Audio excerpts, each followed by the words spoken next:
Salut à tous, j'espère que vous allez bien. GeoGuessr, je reviens sur ma partie précédente qui était la partie numéro 15. Donc, ce que je retiens. Alors, j'ai regardé un petit peu ce UNPC qui me perturbait, d'accord? Ça me perturbait, j'étais perturbé. Ah, qu'est-ce que c'est? Donc, UNPC, ça signifie Unofficial Narrow Path Coverage, c'est-à-dire couverture non officielle par sentier étroit, d'accord? Des sentiers, c'est des petits chemins peut-être sur lesquels les voitures ne passent pas, d'accord? On peut que y aller à pied, des sentiers. Et ils sont étroits, ils sont pas larges, ils sont étroits. Donc c'est un terme technique utilisé par la communauté pour désigner les images qui ne sont pas fournies officiellement par les voitures Google Maps, Google Street View. Voilà. Ok. Par contre, je ne sais pas exactement ce que ça veut dire. Le mec avait UNPC, mais ça veut dire quoi? Est-ce que c'est le nom de son équipe? Est-ce qu'il a contribué à filmer, apporter des images pour Google Street View? Je sais pas.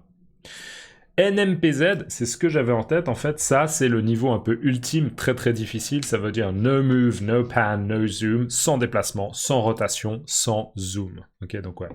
J'y suis pas encore. J'y suis pas encore. Je suis pas encore à ce niveau-là.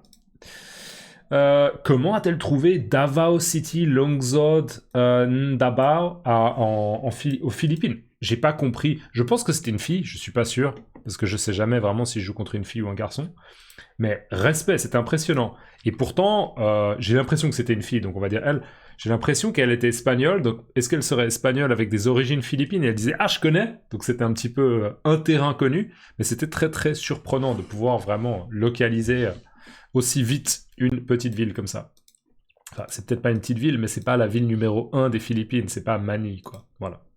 Pas que des mecs, faut que je me souvienne que sur GeoGuessr, c'est pas forcément que des mecs, donc il faut peut-être que je regarde un peu plus le nom, mais en même temps j'ai tellement de choses à gérer, c'est un peu stressant, donc voilà, donc excusez-moi si à l'avenir je dis que c'est un mec alors que c'est une fille, ou que c'est une fille alors que c'est un mec. C'est vrai que j'ai tendance un petit peu sur internet, quand je sais pas à dire que c'est un mec, je dis il, mon adversaire il, mais voilà. Ce que vous pouvez retenir les gens, conscientiser quelque chose, c'est comprendre clairement un problème ou une situation et en prendre conscience, d'accord? Devenir conscient de quelque chose, conscientiser quelque chose. Un saignement de nez, c'est ce que j'avais quand du sang sort du nez. Les aléas du direct, des petits problèmes techniques ou bien des surprises qui sont imprévues pendant une émission en direct. Une superficie, c'est la taille d'une surface ou d'un espace total d'un lieu, par exemple en mètres carrés, en kilomètres carrés, etc. Une ferme, un lieu à la campagne où on élève des animaux et où on cultive des plantes. Une tondeuse à gazon. Une machine pour couper l'herbe dans le jardin. Le temps est couvert, le ciel est rempli de nuages, d'accord? Il n'y a pas de soleil. Un mec tout nu, c'est un homme sans vêtements, et c'est la même chose, un mec à poil, d'accord? Un mec tout nu, un mec à poil. Une fille toute nue, tout nu?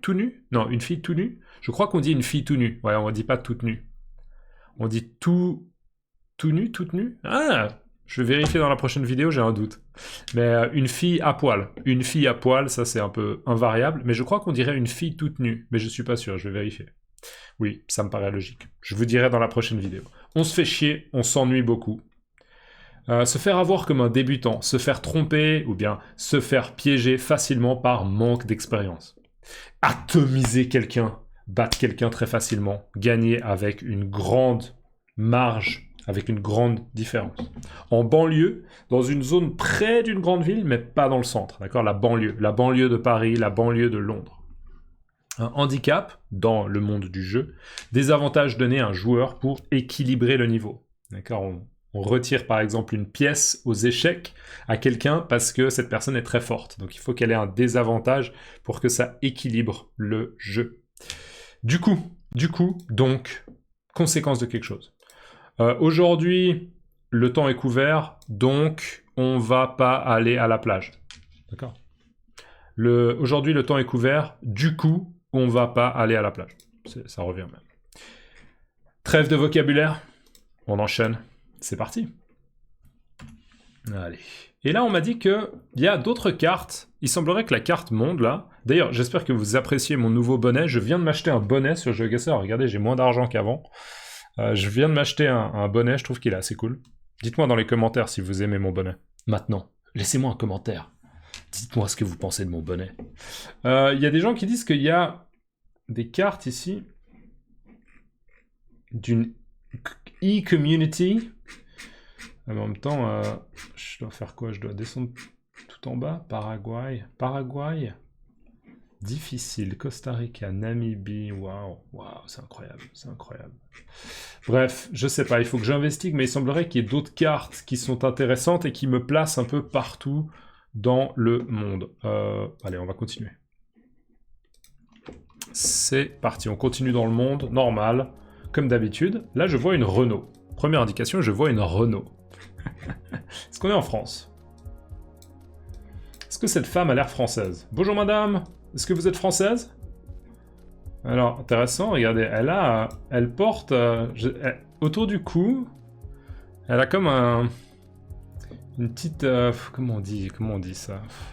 J'ai oublié comment on appelle ça, mais vous voyez, elle porte autour du cou une petite sangle sur laquelle est accroché quelque chose, peut-être, je sais pas, son téléphone, des clés, et là on voit une citrouille, d'accord, une citrouille d'Halloween, Cette femme, elle a la peau assez mate, donc moi par exemple, si je devais essayer de deviner d'où elle vient, je dirais typiquement, je la verrais plutôt peut-être comme brésilienne, au niveau de son physique, mais bien sûr, je vois pas grand-chose étant donné que son visage est flouté, d'accord? Son visage, il est flouté. Par contre, elle porte un masque, ça c'est intéressant. Il y a des pays d'Asie où on porte plus facilement des masques, hein. Alors bien sûr, avec le coronavirus, avec le Covid, les gens ont commencé à porter des masques un peu partout dans le monde, mais à la base, c'était plutôt courant en Asie, et en Europe, on voyait moins des gens avec des masques. Bon, bref.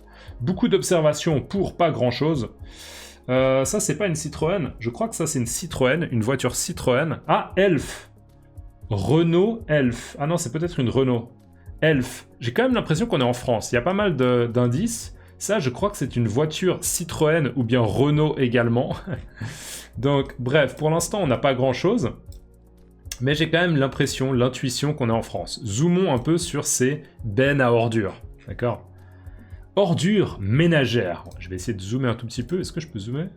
Les ordures ménagères, d'accord? Les ordures ménagères, c'est les déchets, c'est ce qu'on jette à la poubelle, ce qu'on va pas garder, les ordures.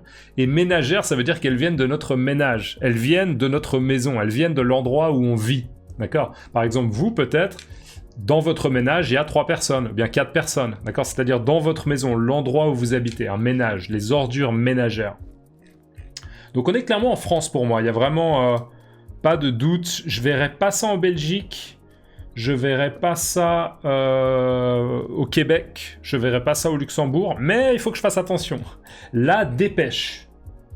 La dépêche du midi, intéressant. Alors là, c'est des mots qui sont intéressants pour vous. La dépêche. C'est quoi une dépêche? Il faudrait que je le définisse pour la prochaine vidéo, mais pour moi, une dépêche, c'est un peu, pour utiliser un anglicisme, une news, une nouvelle, d'accord? Une information nouvelle qu'on veut transmettre, par exemple un journal, une dépêche. Donc je pense que c'est le nom d'un journal, et c'est la dépêche du midi. Le midi, c'est en fait le sud de la France. Donc je pense qu'on est dans le sud de la France. C'est, je pense, assez intéressant de tomber ici, à cet endroit, parce que ça fait pas mal de vocabulaire un peu varié peut-être pour du GeoGuessr. Donc je pense qu'on est en France, je pense qu'on est dans le sud de la France, et on va chercher d'autres informations. Là, on nous dit que il y a un article L25 blablabla du code de la route. Le code de la route, hein, c'est les règles qu'on doit respecter lorsqu'on conduit.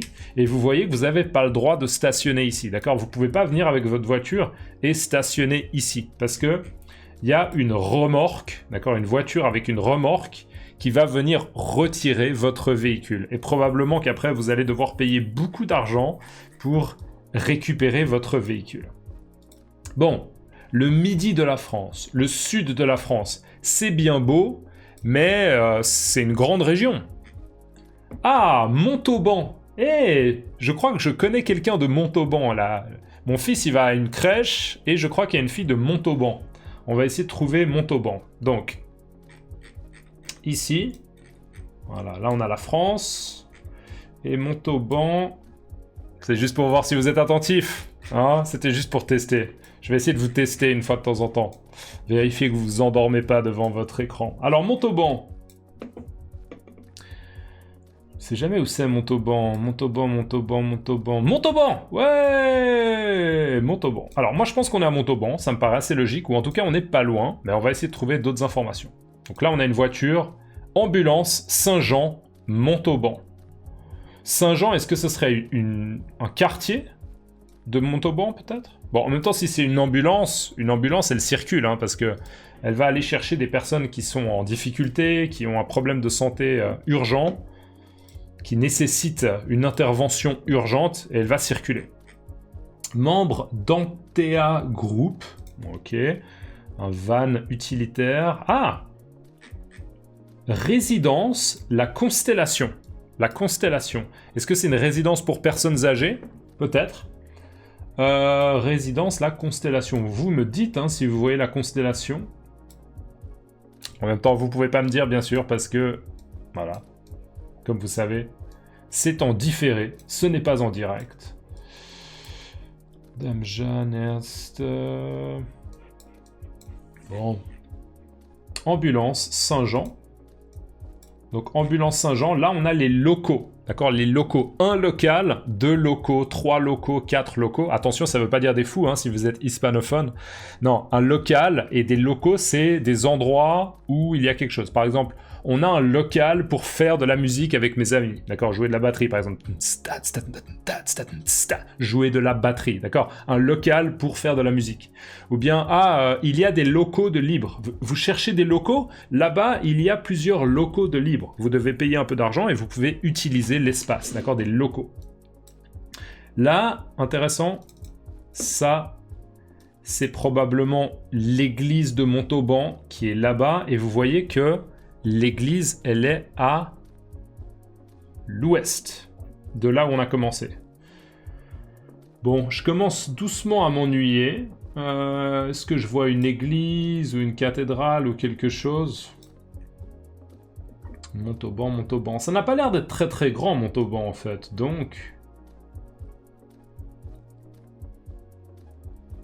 j'ai pas trop la patience. Non, j'ai pas la patience. Chaumont Jean-Marie. Aldi.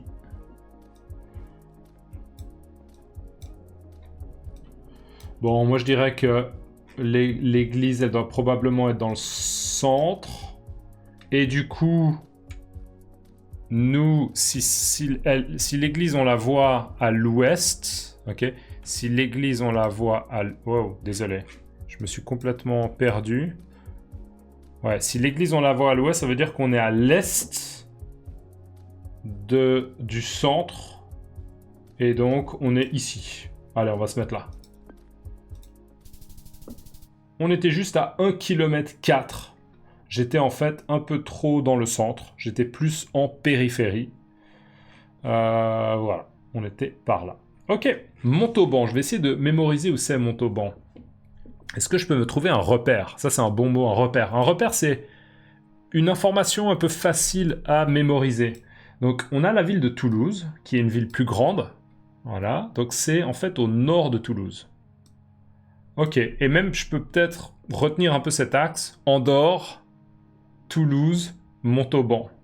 Andorre, Toulouse, Montauban. Ok. Je vais essayer de mémoriser ça. Montauban. Ok. Allez, moi ça me suffit. On est parti pour un duel. On va quitter ça. Et, mesdames et messieurs, souhaitez-moi bonne chance.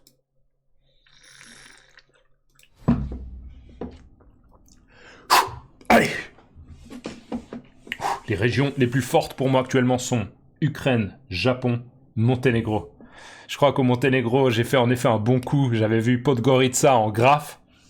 Et j'avais dit, haha, c'est Podgorica. Donc je pense qu'ils ont retenu. Waouh, c'est une belle performance. Ok. Les plaques, regardons les plaques. J'ai quand même l'impression de voir une bande bleue de l'Europe. Ouais, une bande bleue de l'Europe. Ah, là, j'aimerais bien pouvoir zoomer, mais je ne vois pas grand-chose. Il y a ce qu'on appelle des espèces de caisses électriques, ou je sais pas comment on appelle ça, même en anglais, quand je parle à mon fils en anglais, j'ai toujours du mal à dire comment... Electrical box? Comment vous appelez ça, ces espèces de caisses comme ça électriques avec des raccordements pour les appartements? Une Kangoo, une Renault Kangoo. Très intéressant, un véhicule utilitaire. J'ai l'impression que c'est tout à fait possible qu'on soit en France. Mais en même temps, non, on n'est pas en France parce que j'ai vu ce triangle céder le passage. Je vais vous le montrer, hein. Je prends des risques pour vous, mais ça, c'est typiquement pas français, d'accord? Ce truc céder le passage. Alors, ulice, mieska. Ulice, c'est donc une langue slave. Mieska. Mieska, pour moi, ça pourrait être du polonais, mais je pense pas que ce soit du polonais. Et là, on a Naprawa, Pradnich, Ozrunikon al Juranda, ulice Juranda. Donc là, on est clairement pour moi dans un pays qui parle le tchèque, ou en tout cas une langue proche du tchèque, le slovaque.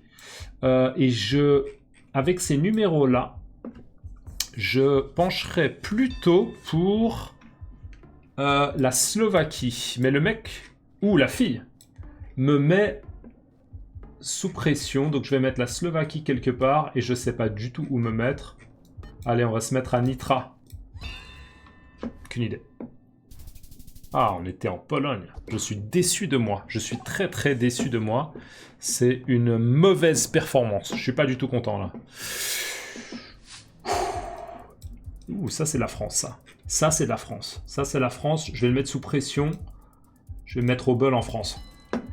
Ça, c'est des panneaux qui me rappellent... Non, je me suis planté, je suis désolé. Ah, je me suis fait avoir comme un misérable, c'est pas du tout la France. Oh la honte, oh la honte. Il s'est mis au Brésil, je pense, il a raison. Non? Oh, on était en Australie, donc égalité, incroyable, incroyable. Oh la honte. Là, je me paye la honte parce que j'ai eu une intuition, je me suis dit, oh, ce panneau me rappelle quelque chose. Ouh, ça c'est intéressant, le graffiti est intéressant. Qu'est-ce que c'est? Est-ce que c'est pas du grec, cette lettre? Ce serait pas du grec? J'ai l'impression que... On va essayer de croiser une voiture, mais j'ai l'impression qu'on roule plutôt à droite. En même temps, ça veut pas dire grand-chose si je suis à contresens. J'aimerais bien croiser une voiture, s'il vous plaît. Voilà, là, la voiture arrive en effet, et elle roule à droite. Magnifique. On avait des graphes intéressants. Moi, j'aime bien les graphes. Je trouve ça assez cool. Surtout dans des milieux comme ça... Gate, Raok, Antifa. Ça, c'est du grec. Bon, allez, je vais le mettre sous pression parce que s'il n'a pas l'habitude de l'alphabet grec, je vais me mettre un peu au bol, hein. Franchement. On va voir, lui, il est où? Est-ce qu'il s'est déjà positionné sur la Grèce? Non. Je le vois pas bouger, c'est ça qui est bizarre. Est-ce que c'est un bug? Ah, il s'est mis en Amérique du Sud. Ah, en Espagne. Non, je pense pas que ce soit en Espagne. Je pense que j'ai raison et qu'on est en Grèce. Wow. Oh, incroyable, je me suis mis au bol en Grèce et j'étais à 11 km, c'est quand même fou ça. J'ai vraiment l'impression que j'ai du bol. Ouh, encore une fois. Aek Kardotitsa. Est-ce qu'on n'est pas encore en Grèce? Mais oui, on est en Grèce. On va se mettre exactement au même endroit. Il va galérer le mec. On va se mettre au bol. Il est comme moi, il regarde, il comprend pas, mais on est encore en Grèce, hein. Intéressant. Il va se mettre en Suède. Non, je pense pas qu'on soit en Suède. Je pense pas. Et voilà. Et voilà. Incroyable. Non mais incroyable. 2 fois de suite en Grèce. Et donc là, je monte pas mal dans le classement. Wow. Ça veut dire quoi? Ça veut dire que je suis actuellement en promotion, c'est ça? Est-ce que je suis actuellement promu? Ouais, faut pas que je m'obsède de la promotion, mais... Wow, je suis promis à Gold numéro 4 pour l'instant. Ouais, très très étrange quand même cette partie. 2 fois de suite en Grèce, et 2 fois de suite, c'est en fait, encore une fois, hein, les langues, c'est-à-dire l'alphabet, la reconnaissance des lettres de la langue grecque qui me permettent de le mettre sous pression, et je pense que lui, il n'est pas à l'aise peut-être avec les alphabets. Il a dû se dire, ah, c'est peut-être du norvégien, il a mis quoi? Non, il a mis du suédois. Peut-être c'est du suédois, je sais pas. Parce que j'ai pas l'impression qu'il ait vu grand-chose d'autre. J'ai l'impression qu'il a vu aussi juste les graffitis et un tout petit peu, quelques panneaux. Mais voilà, j'ai bien kiffé cette partie. Kiffé, hein, j'ai bien kiffé, j'ai bien aimé, j'ai bien apprécié. J'ai bien kiffé cette partie parce que il y a eu quand même un peu un retournement de situation. Il a bien mieux commencé que moi, il me semble, si je me souviens bien. Et surtout, j'ai fait vraiment une erreur stupide. Ouais, je reviens un peu sur ce panneau. J'ai vu un panneau, et en fait, ça m'a rappelé les panneaux en France qu'il y a lorsqu'on passe devant un endroit un petit peu connu, par exemple un château, ou bien un fleuve, ou un endroit assez spectaculaire, un lieu culturel connu. Très souvent, il y a des panneaux, même au bord de l'autoroute, hein, une autoroute. Vous circulez sur l'autoroute et vous voyez un panneau qui vous explique qu'il y a un lieu assez connu, assez touristique, assez connu. Et ça m'a vraiment rappelé ça. Sauf que bien sûr, je me suis complètement planté. C'était pas du tout en France. C'était où? C'était où? J'ai déjà oublié. Ouais, j'ai trop de choses à gérer. Bref, j'espère que vous avez apprécié la vidéo, que vous passez, j'espère, un bon moment et qu'il y a du vocabulaire qui commence à rentrer et à être révisé. Mettez-moi le mot préféré de de cette vidéo. Ça peut être n'importe quel mot que j'ai utilisé, ou bien conscientiser, un saignement de nez, les aléas du direct, une superficie, une ferme, une tondeuse à gazon. Le temps est couvert, un mec tout nu, un mec à poil, on se fait chier. Se faire avoir comme un débutant, atomiser quelqu'un, en banlieue, un handicap, du coup. Mettez-moi votre mot préféré et dites-moi dans votre langue comment on dit ça. On se voit dans la prochaine. N'oubliez pas de laisser un like si vous pouvez, c'est cool. Ciao!